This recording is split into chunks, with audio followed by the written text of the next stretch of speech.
심리전이 되게 잘하는 것 같고 그래서 더 까다로운 선수인 것 같습니다. 단점은 일단 멘탈만 좀 약한 것 같습니다. 항상 그 선수는 잘하긴 하는데 방심하는 병이 있어가지고 그것만 고치면 이번 시즌도 우승할 거라고 봅니다. 항상 결정적인 순간에 컨트롤이 좀 발목을 잡는다는 생각이 많이 들고 그런 면에서 좀 아쉬움이 많이 남는 선수인 것 같아요. 운적인 요소가 많이 따라가지고 실력에 비해서 많이 올라가는 느낌이 없지 않아 있네요. 그 실력이 6강이면 배가 많이 아프죠. 뮤탈밖에 쓸 줄 모르는 한물간 늙은이 플레이요. 10강을 가면 그 조는 저우가 없었으면 좋겠다. 토스에서는 이제 현우가 없었으면 좋겠다. 테라는 조성주가 없었으면 좋겠다. 딱 이렇게. 일단은 군대 막 전역한 어윤수. 윤수가 GSL 쫀 것도 진짜 잘한 거라고 생각하지만 한 끼 식사가 되지 않을까. 그리고 동원이 형, 쉬운 상대라기보다 이기고 싶은 상대. 수호 형도 좋겠네요. 저번 시즌 복수를 또 해야 되기 때문에 스무스하지 않을까 싶습니다. 의외로 올라온 선수들 막 저번 시즌에 뭐 희범이나 동원 형이나 뭐 이런 선수들이 저희 집 왔으면 좋죠. 동원이, 규석이. 그럼 무조건 일단 2명 밟고 일단 3등 확보 일단. 무조건. 100%. 성주는 저를 이기는 법을 알아요. 그리고 그 플레이를 할 줄 알기 때문에 너무 무서운 상대고 너무 많이 만나서 CJ 선수들은 또 안 만났으면 좋겠습니다. 토스는 피하고 싶어요. 준호, 성호, 주성이 그냥 토스들. 준호 형이나 성욱이 형이 너무 잘해가지고 그 2명만 아니면 괜찮을 것 같아요. 동원이가 좋을 것 같은데요? 이렇게 말하는 것도 재밌고 동갑 친구끼리 가는 게 제일 편하고 재밌을 것 같아서. 예전에 숙소 생활도 같이 했고 좀 편해가지고 재선이랑 희범이 같이 가면은 잘 맞을 것 같아요. 여행지에 대해서 좀 잘 알아볼 것 같은 그런 사람이었으면 좋겠는데 그냥 동원이 형? 동원이 형이랑 같이 가는 게 제일 편할 것 같아요. 뭐가 유명하대 이런 거 좀 알아볼 것 같아서. 진혜원 친구들이랑 뭐 어딜 가도 재밌을 것 같아요. 근데 만약 단둘이 간다고 그러면 현우는 너랑 가면 어색할 것 같다고 하던데? 현우랑 술 먹으면 어색하진 않은데 그냥 뭔가 맨정신으로 있으면 좀 어색한 느낌이 들더라고요. 박민수요. 가이드로서는 너무 좋은 사람인 것 같은데 너무 피곤할 것 같아요. 여행 가다가 지치지 않을까 싶습니다. 솔직히 말하면 거의 다 어색할 것 같아서 단둘이 가면은 안 어색한 사람 찾는 게 더 싫을 것 같아요. 아 그런 선수는 없는데 저는 딱히 그냥 안 돌아다니면 안 돌아다니는 대로 좋고 많이 돌아다니면 또 그거 맞춰줄 수 있어서 딱히 그렇게 싸울 것 같진 않아요. 강민수요. 촐랑촐랑거리고 막 이거 해달라 저거 해달라 귀찮게 굴 것 같아요. 그냥 여행 내내 그냥. 아 뭐 영어 못하면 민수를 데리고 가면 편할 수도 있는데 저는 그냥 어느 정도는 할 줄 알아서. 저는 항상 경기력이 좀 나쁘지 않았으면 좋겠다. 올라가는데 욕심이 있다면 6강까지는 갔으면 좋겠다 이렇게 생각합니다. 게임을 하다 보니까 욕심이 생겼어요. 저 스스로도 좀 폼이 많이 올라왔다 생각하기 때문에 이번 시즌은 좀 병도 고치고 우승은 좀 힘들 수도 있는데 일단 결승 무대는 밟아보고 싶어요. 전 시즌보다 나아진 성적을 기록하면 스스로도 만족할 것 같고 4강 목표입니다. 네. 저에게 이제 남은 시간이 많이 없기 때문에 이번 시즌에 5회 우승 꼭 하고 멋지게 군대로 가겠습니다.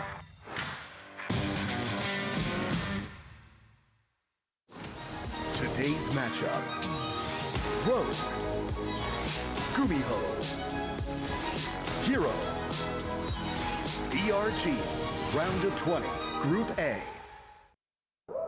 Africa TV, Freak Up Studio, live. 2022 GSL Season 2.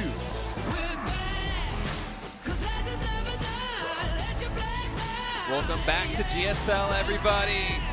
Had two fantastic matches to start it out, and now Rogue versus herO.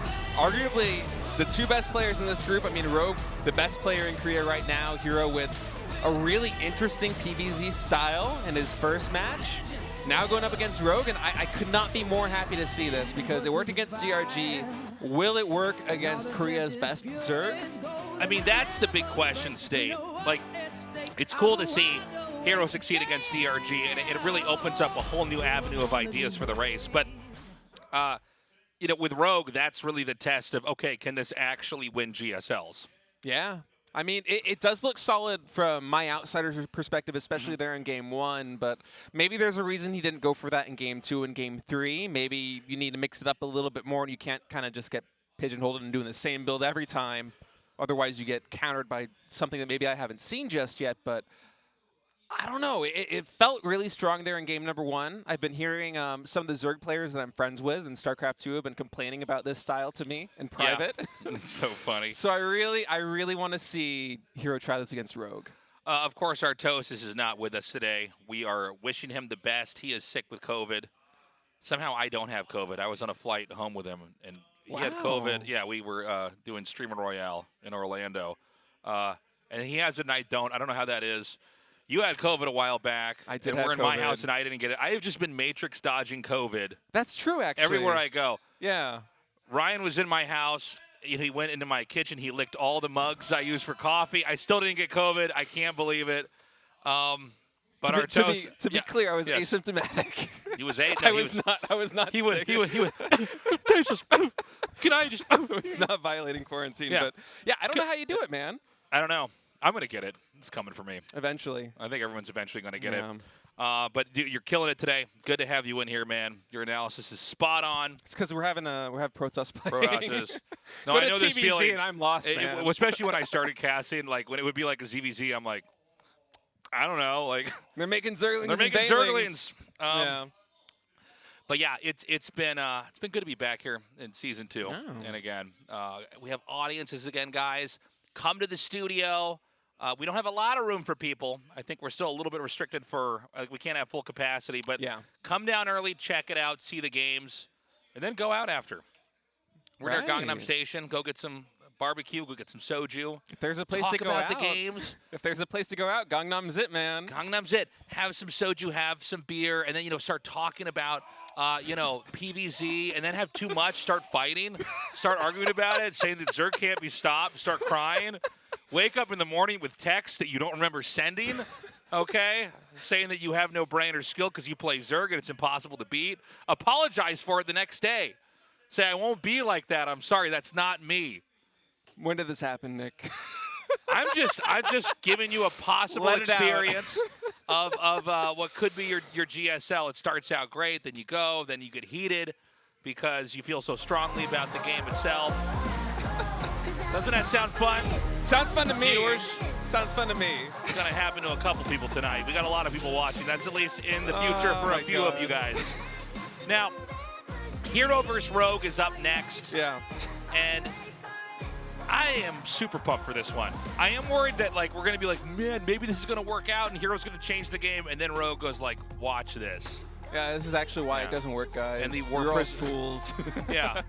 These stalkers blink away once and then just get surrounded again. And we're like, oh, yeah, that cooldown doesn't refill that fast, does it? Yeah, we'll see. We'll see. It did seem solid. It looked really solid. Yeah. Now, to me, this is like the match of the night. Like, I cannot be happier this is the winner's match right now. To be honest with you, I kind of hope that Rogue wins this just so we can herO maybe play DRG again and do the same kind of thing. Oh, yeah. I cannot that would be nice. I can't have enough of this style right now. It's great. I love to see it.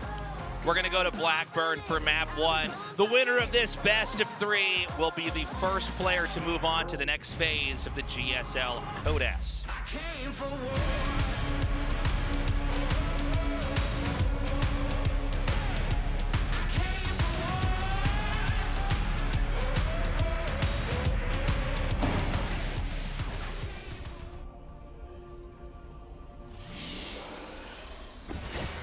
Dragon Phoenix Gaming, herO.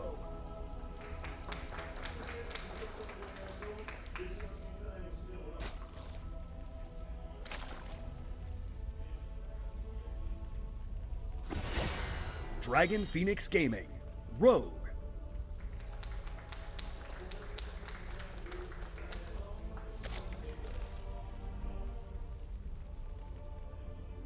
Gonna have to take third base this time. This has been pretty thematic with PVZs here, where the drone just goes right to where the third base is to start the second base. herO really quick with that probe this game. Now this map is kind of its own thing compared to the other maps. Yeah, it's a strange one. Yeah, you have these gold bases towards the north for both sides. You got the deceleration zones covering the what would be the Reaper spot on this map at the bottom of the main base. I think deceleration zones there in the middle as well, and yeah, it's kind of a wonky one. Back when I used to play, we didn't have these newfangled acceleration and deceleration zones, man. Yeah. Not sure how I feel about them yet. I'm an old man. Yeah, well, you started playing right when the game came out. Yeah. How old were you when you first moved to Korea to be on a pro team? I was 19. You were 19. That is so young, dude. To be fair, it was the day before my 20th birthday, but Okay, yeah, still though. I was 19, yeah. I remember I came out to Korea and I quickly met one of my friends who was an American that was living out here, and it was his last day in Korea, coincidentally, so we had to meet really quick. Okay. And then I came back and I went to the team house. I think I was staying with Startail at the time, and my Startail buddies, my new practice partners, they wanted to take me out to a proper Korean meal. Nice. And I had never really had Korean food in my life up until that point. And what they took me to was a Korean-style bar, very traditional. We ordered some soju. I was, of course, legal drinking age in Korea. Yeah. And we had a bondegi? Bondegi? The silkworm the larva? Bug, yeah, yeah. Silkworm larva. And I remember I never had either of these Man, things they broke before. you in pretty fast. They might as well have done Yeah. a live octopus. Just There was a bottle of soju on the table, Yeah. bondegi on the table, and they're like, you gotta eat the bondegi, you gotta have the silkworm larva, and Did you know what it was? it looks like larva, so yeah, Yeah. I was aware. I think I picked it up with my hands because I wasn't good with chopsticks. And I put it in my mouth, and it tasted so bad. I still don't like it. It tasted so foul Oh, to me. you can't eat it. I can't eat it. I'm not a fan. I You can eat it? Yeah. Oh man, you're more Korean than I am. But I remember I tried it, and I hated it so much Yeah. that I reached and I grabbed the bottle of soju. I'd never had soju in my life, and I opened it, and I started chugging to wash it away, and that just made it worse, man. I thought I was gonna die. That was my first. Did you drink at that point in time? I know for a lot of StarCraft pros, if they have drink, it's later on. No, not really. That was. No, so then you had soju for the first time? Yeah. That's so That funny. was my first Korean meal. That's hilarious. Yeah. It's not even a meal. That's like It's a like, bar snack. Yeah, it's a bar snack. It's Yeah. a panchan and a. Oh, I like that story. I didn't know that. You're my Very little young. bundangi. Very young. All right, so we see herO going for the Stargate. First Oracle already out, second one about to be finished as well, and that's going to secure this third base for him. In the meantime, Rogue, just with a couple of links, going to poke and prod, sees that Oracle, putting down some Spore Crawlers, and this is kind of looking like game number 1 that we saw against DRG from herO. So we'll see if herO decides to kind of branch out from this. I mean, you were talking a little bit before in the previous series how this might be the kind of style where it's like your baseline macro play, but you can diverge and go for timing attacks like we saw in game number 3 against DRG. So Yeah. maybe we'll see something like that. But for now, everything looking kind of standard. Oracle's actually taking a lot of damage. Yeah, those are pretty bruised oracles. It's going to be hard to use those tactically later on. I mean, the shields are going to come back, of course, but I mean, they could just be shot out so fast. Going up to, I think, 5 or 6 gateways is herO. So the question now is whether he's going to throw down a 4th base, or he's just going to continue to pile on the gateways. That's what I'm mostly looking for him. On a rogue side of thing, I mean, Roach Warren, more Spore Crawlers, just playing safe and standard. And another gateway going down. This might be a timing. Okay, he's going to come in again, driven out right away. I mean, he's probably going to have to just send those all the way back. We should point out that this third base for the Protoss, it is kind of pointed towards the Zerg. Yeah, good which, observation. Yeah, which can mean that this is going to be another kind of pressure or build or all-in build or something like that. And the reason why that matters is if he took the third base at like what would be the 3 o'clock spot on the map, you don't have quite as quick of an access point to their base. Yeah. I know that you're going to have a Warp Prism and probably a Proxy Pylon if you're going to do that as well. But a Forge is making, and it's a second Forge, so maybe I'm completely wrong here. You don't really have a second Forge making Yeah, if you're going to do a timing attack. So. I'm very confused by this because I thought Yeah. for sure it would be the 4th base going down or a bunch of gateways, but instead, herO is really powering up. I think he made 4 more gateways after I made that comment, and then he adds the Forge, like you said. So Yeah. And then, yeah, I don't think this is a feign. I think maybe he's afraid of a timing attack from Rogue himself, and so he's just like really ramping up the production. or maybe there's something more fluid to his play as well. You know, where he saw something, you know, it's not easy for us to catch everything, even with, you know, the best observer in the world. So maybe he's reacting to that. Then again, dude, this kind of looks a lot like what we saw in game 1 in the previous best of 3, where it's like, yeah, you know, we're almost falling into some of the same caster trappings of Yeah, a little bit. of the previous game. We're like, well, he's going to try to come out here and do this, and it's like, no, he's going to grow and he's going to match the Zerg. Yeah. Now the Zerg is taking a fourth of his own, but it's at the gold base, which seems like there's really only two ways for Protoss to play it. Either they try to put pressure on that base, or they take their gold base of their own. And I think with 4 bases for Protoss already, I don't think 5 base Protoss versus 4 base Zerg is a thing. I mean, with herO, you might be surprised. You might try to go for it again. We saw it against DRG, and as it is right now, he's just building up a really powerful army. And the question is, how much does this offset the gold base? Because, like, as the Zerg, I mean, once they have to stop droning and building army, if you're able to, like, kind of get a worker lead against Zerg, as we have a little bit of a skirmish going on, this is what herO does so well, is poke and prod with these units and then blink back and just not train anything out. But I mean, with that gold base, you need significantly less drones to have a powerful mineral economy. Yeah. So the tempo for the Zerg is a lot better. And I don't know. I don't know exactly how it plays. This is a style that I'm not really familiar of seeing out of herO, and I don't really know how it scales with Zerg's gold. It looks like he's going to be taking the gold himself. I see that probe setting a pylon up there in the north. Okay, he's going to come down here. A lot of aggression right now from Rogue. He doesn't want to let those stalkers get too close to the gold base, like behind the minerals as an example. Right. Now 4 more gates are coming down here. Excuse me. Plus 1 armor's coming, and we're going to have another attack upgrade in just a second. I love these moves by herO. Blinks in, or excuse me, gets 1 Ravager, 1 shot, blinks out, kills some Zerglings, blinks out, and he does it just on the edge of the creep. And he's got the Oracles there covering as well. And I mean, unless you're fighting this on creep, you cannot get a surround. The suckers are too mobile. I mean, herO just plays this really well. Yeah. He's not going to get caught unawares. Like, there isn't going to be a big, like, if he doesn't see the Lings in the army, he knows there's going to be like a flank coming around or something like that too. And good point. we're seeing kind of the same thing out of him. Once he gets that +3 ground weapons done, he starts warping in the Zealots. He starts building a little bit of a gas bank, and then eventually goes for the Archons. And he's making it work, man. Even against a gold-based Zerg. Now Rogue trying to get the surround, but again, pushing off creep, it's a little bit tough. Yeah, it is tough. The Zealots are going to come down here, but they're going to be spotted by this creep tumor Oh, yeah, that's right away. And I mean, this is just goodbye. Worst case scenario right there for those Zealots, is herO briefly had a supply lead and then just gets quickly erased as those 12 Zealots go down. This map, excuse me, can be a little bit boxy if the creep gets spread out enough. It's hard to really surprise the Zerg. You don't even really need a lot of different avenues for the creep either. I mean, you see there's 1 avenue there at the top and then 1 down here in the middle.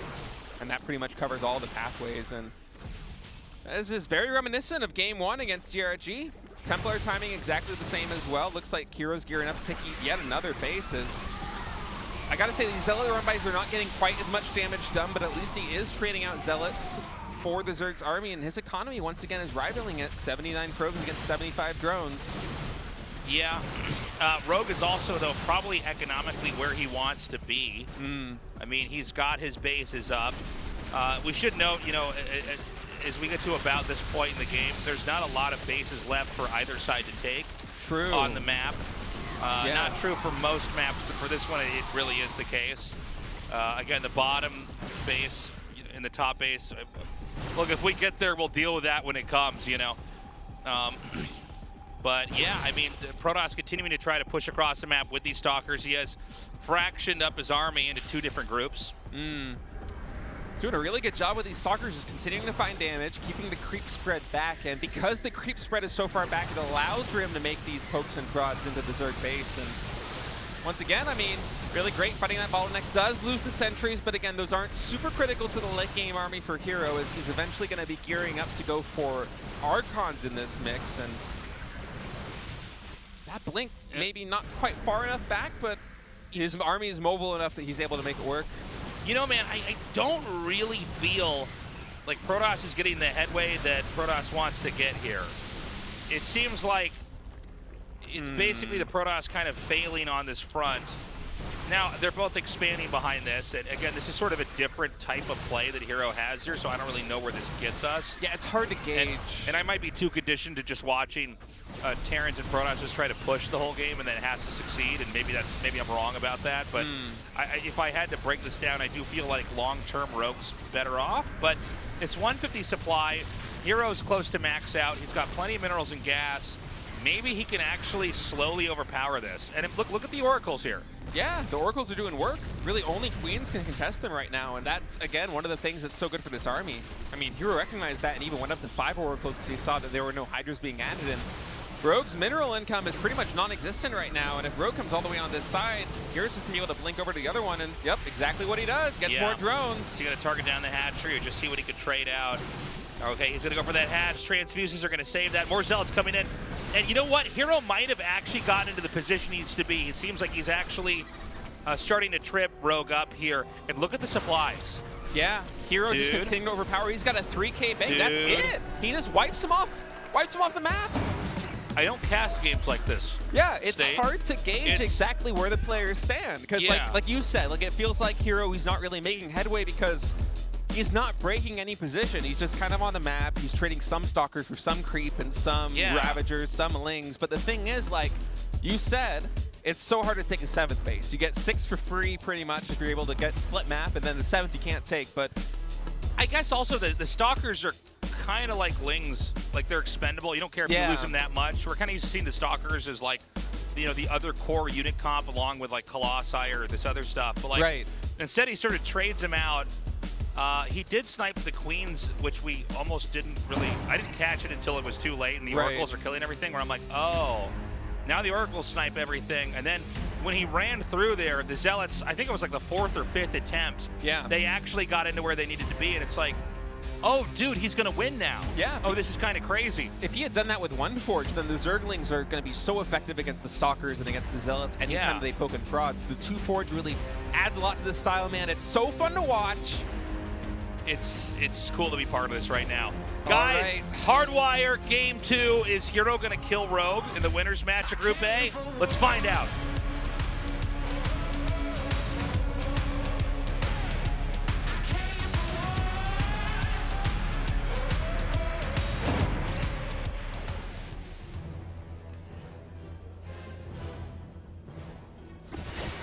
Dragon Phoenix Gaming, herO.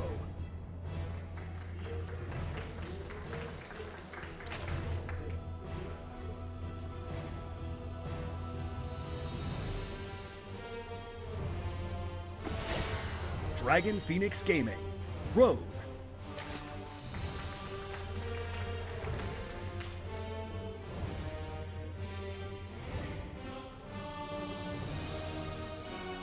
Dude, I think we might have this again here. I think so. I don't think we're going to have that timing attack like we had against DRG. This almost seems like timing attacks are kind of obsolete. It's such a different way to play the matchup. And it's funny because it looks unremarkable initially. Yeah. Where I'm like, what is he just going to make stalkers and nothing else? That's kind of weird. You know, in the oracles, he's basically only making units that can micro away. There were some adepts at points in time, but it almost seems like you want to go like adept sentry later if you're like, oh, I can just kill him now. Yeah. Like this is where I force my hand. But yeah, even on a map that I think is a bit cagier in the middle, he got the zealots through. Yeah. And look at this map now. This is actually a pretty wide area to try to cover. I'm wondering how this playstyle plays here on Hardwire, if he's able to make it work, or maybe if this is one where you go for a kind of divergent strategy based on kind of the same core.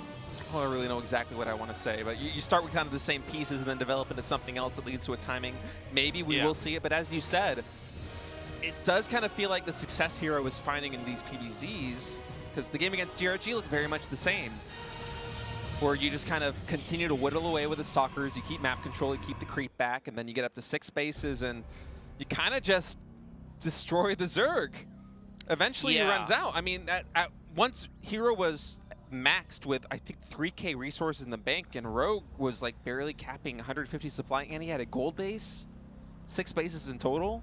And like the Roach Ravager army that he had was so supply inefficient that he can't even really match the worker count for herO. herO was constantly ahead, like 5 or 10 probes. Yeah, that's a good point. It exploits the fact that Roach Ravager is like, it fills up so much supply that it kind of encumbers you from developing into other areas. So, a couple big picture ideas I've got on this. You know, Sure. for one, I think most Zergs are used to seeing a Protoss expand and knowing, like, okay, I can't just make Lings and kill that. There's going to be like an adept wedged between a pylon, an Oracle there to shoot it down. You know what I'm saying? And so they don't do anything. You kind of ignore the Protoss and just wait, you know, brace for the big timing. And in this case, with this style, it doesn't seem like there is really a big timing. You kind of wear them out and then find an opening and go for it. But should we have some kind of, as we see the third, as we see the fourth base taken for the Protoss, should Zerg go for like a Nidus? I was thinking that too. Yeah. Perhaps a Nidus. Perhaps. I wonder whether Hydra Ling timing could make something work, maybe even with the Nidus. Oh, that's a good point. Hydra Ling and a Hydra Bane even, where you just kind of push through. herO's playing without a robotics facility, so it's not like you can get like one Colossus out to try and melt those units. It's not like you can get a Disruptor to try and... Not a lot of sentries too. I think he usually goes for about 2, I want to say. Yeah. See, I'm not really sure what the response for Zerg could be, if a timing attack could work, because again, when we saw herO play in that last game against Rogue, we saw him take the forward third base, and as he was scouting, as he is right now with the Oracles, just trying to find any drone damage, he's also getting information. And in the previous game, we saw him go up to kind of an unbelievable gateway count, because I just kept seeing him at gateway after gateway after gateway, and I'm like, oh, he's going to be doing a Blink Stalker timing again. Yeah. And then the second forge goes down, and the fourth base goes down. Isn't it funny how at the start of that cast, we kind of were like, oh, here we go again. Right. Another time, and it's like, no. And it's probably even designed, the expansion pattern is even designed to condition the Zerg to behave like that too.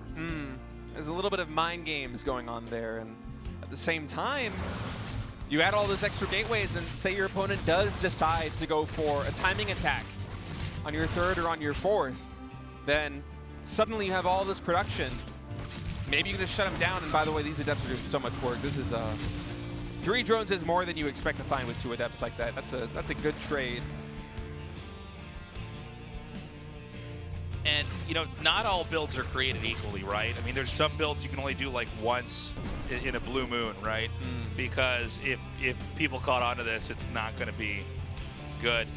So far, we've seen herO win multiple games in one day in a GSL group with the GSL champion from the previous season in that.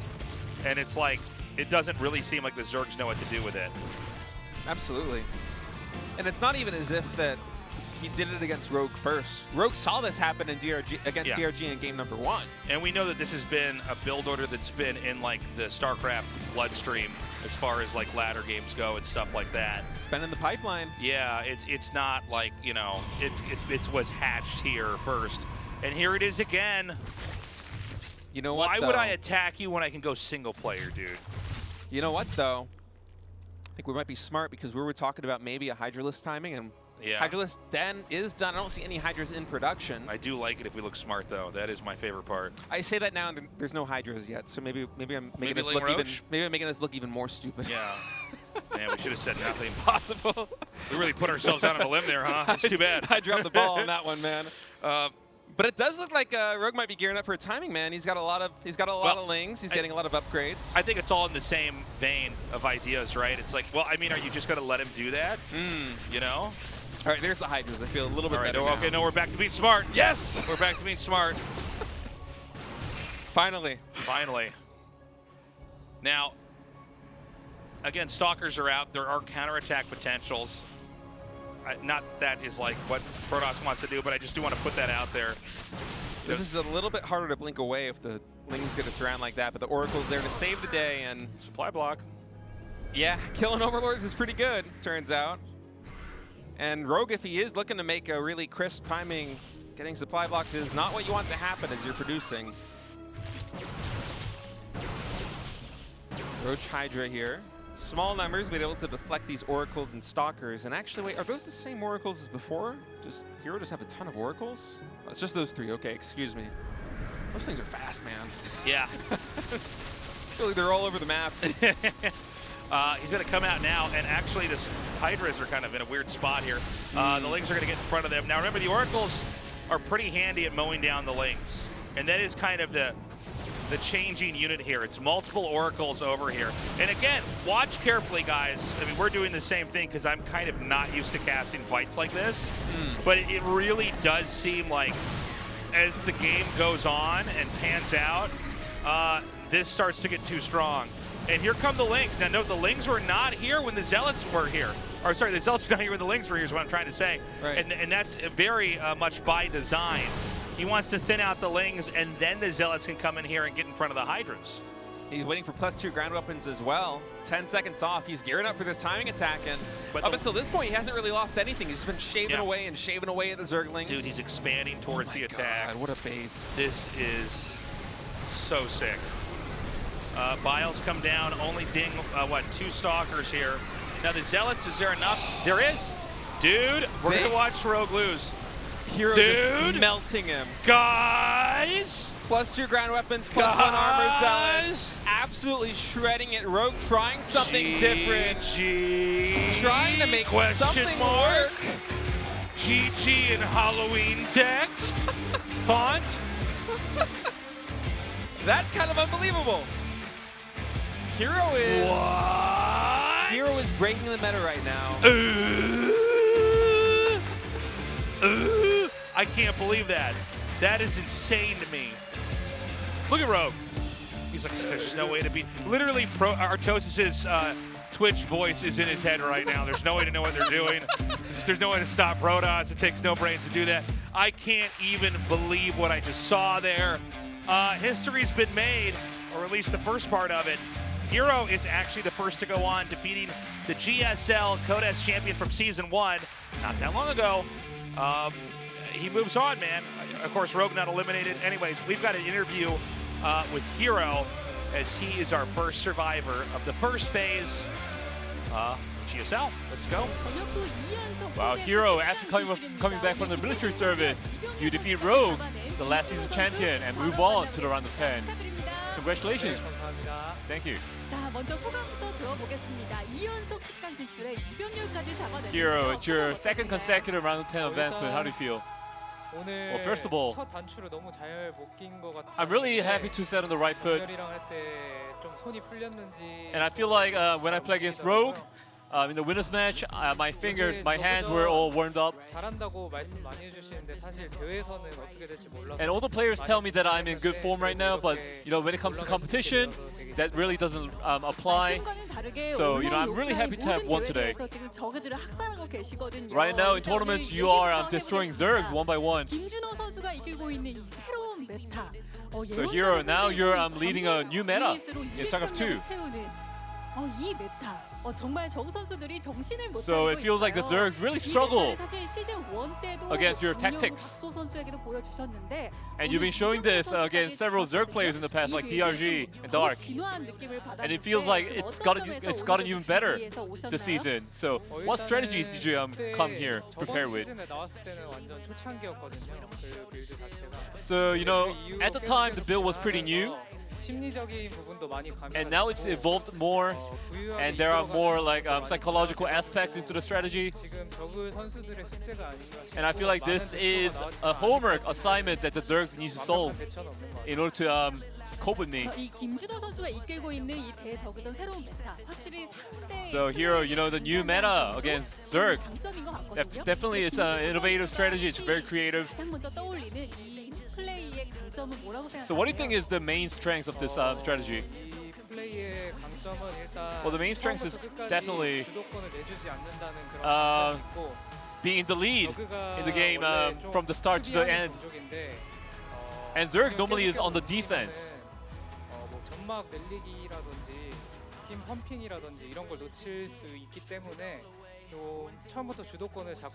So it's very important to lead the game from the beginning, because otherwise the Zerg can just make a comeback in the later game. So herO, I never thought it would be possible to fill all the 200 production with gateway units. So I was pretty flabbergasted today. 사실 아직 레더에서는 거의 안 지고 있어가지고. You know, honestly, using this build, I haven't lost in ladder matches 어렵진 않거든요. that much. 많이 따라해 보셔도 좋을 것 같아요. So I think the viewers can actually try this at home in their ladder games. 세트를 볼 때는 참 아슬아슬한 감정도 있었어요. 아, 분열기는 김준호 선수가 아직 아닌가 Well, 싶었는데 in game 3, we thought that you were not that good at using the disruptors. So, you know, I was quite worried watching your game.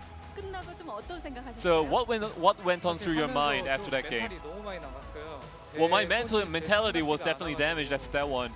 손이 많이 안 풀린 느낌이라. And I feel like at the time my fingers weren't all warmed up. 재활용해줘야 되는데 죽고 해가지고 많은 So you know I had to use a disruptor many times, but I could only use them once because they got destroyed so easily. 김준호 선수 오늘 정말 이 토스의 강력한 모습을 So here you showed great performance with the Protoss. 얘기도 해볼게요. 지난 시즌 참 선전을 했지만 Last season you performed well, 10강에서 패하면서 아쉽게 but in the round of 10 you were defeated by Maru and then you got K리그 탈락 이후에 좀 어떤 eliminated. 생각을 하셨어요? So what went on through your mind after getting eliminated in the round of 10 사실 fully? 딱히 생각은 없었고. You know, I didn't really have that much thought. You know, I just thought I have to work on my PVT. 조성주 선수가 나를 이기는 법을 알고 있다 이런 얘기를 하시기도 했고. So here at the time you mentioned that Maru knows how to defeat you. 의미가 좀 어떤 의미였어요? So what does that actually mean? 사실 제가 지금 말씀드리면 안 되지만 So 말해도 테란 선수들이 I shouldn't say this right now, 못하기 때문에 말해도 되는 게. but I can't say it because not all Terran players can play like Maru. 후반 조합 갖추면은 저는 못 이기겠더라고요. And you know, Maru, when he goes to the late game with the right composition, it's impossible to stop him. 어윤수 선수나 김동원 선수 한조가 됐으면 좋겠다 이런 이야기를 하셨는데 일단 And you actually in the interview you said that you want to be placed in the same group with Young or Su. 전역했을 때 그 심정을 알기 때문에. So I know exactly how it feels to be discharged from the military service. But you know, Su has been performing really well. So you know, I'm kind of cautious of Su. 곧바로 GSL 시즌 1, 2에서 선전을 하고 있는 김준호 선수. So herO in the 2022 GSL season 2, you're performing really well right now. 마지막으로 한마디. So before you go, anything you want to say to the viewers? 항상 열심히 하고 있다. 다른 마음으로 임하고. Well, I'm always training hard, and my mindset is to improve more and more.